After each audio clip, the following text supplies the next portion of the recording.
So, if you didn't know, the Typhlosion Pokemon lore is crazy. A massive leak happened and a lot of stuff got revealed, but the biggest thing people took away is that Typhlosion is kind of a pedo and basically the Drake EDP or Diddy of Pokemon. But what actually happened was that stories involving the Pokemon were made for whatever reason, and a lot of them are kinda weird. But Typhlosions just makes your head turn, so why don't we just see what the actual story is about?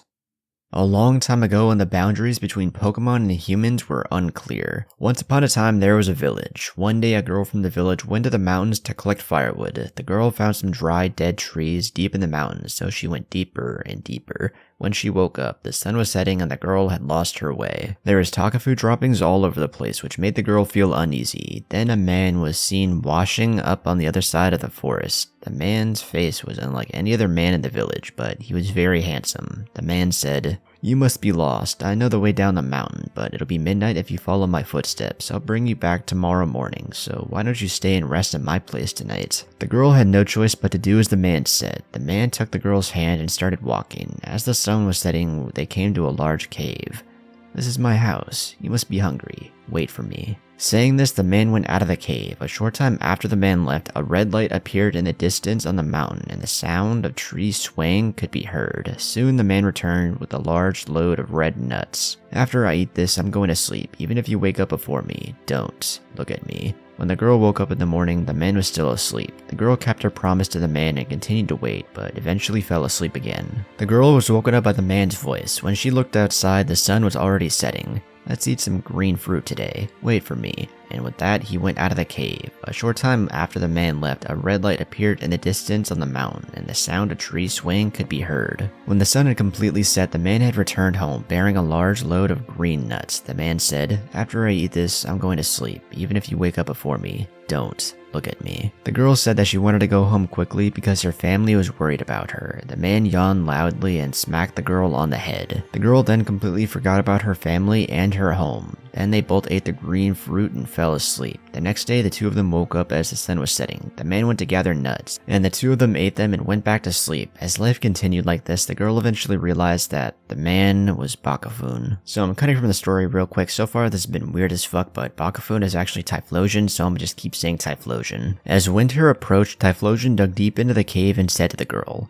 "Go and gather some firewood. Break off the top branches of the tallest trees you can find." The girl tried to do as Typhlosion said, but she was afraid of tall trees, so she could only climb low ones. After collecting some branches and returning home, Typhlosion said, "No, we have to be on a higher branch or else the humans will find us." As the snow began to fall, the two of them slept in the depths of the deepening hole. There was plenty of food. They woke up every now and then to eat and then to sleep again. One day the girl woke up to find a child in her arms. Cutting back, what the fuck is about to happen now? But going back, after several days and nights passed, the girl woke up and Typhlosion said, "Your father's looking for you, but you're my wife and I can't give you back. I have to fight him." The girl spoke. "Please stop. Please don't kill my father. How can I live with you after killing my family? You're a good person, so let's stay here and sleep."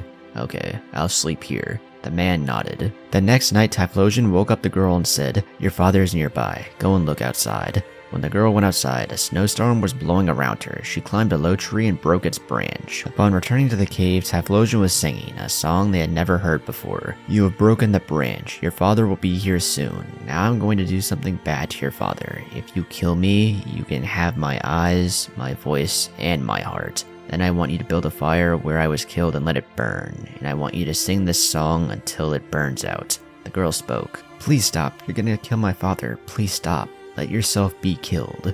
Goodbye. We'll never meet again." With that said, Typhlosion went outside. After a while, a loud noise was heard and the girl peeked outside. Then it was revealed that the girl's father had killed Typhlosion. The girl ran outside and told her father, "Your father killed your son." Now going in retrospect, going back to cutaway, this doesn't really make any sense, but back to the story.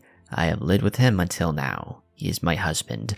Please give me your husband's eyes, heart, and voice, Typhlosion." The girl built a fire at the place where Typhlosion had been killed and poured her eyes, heart, and voice into the flames.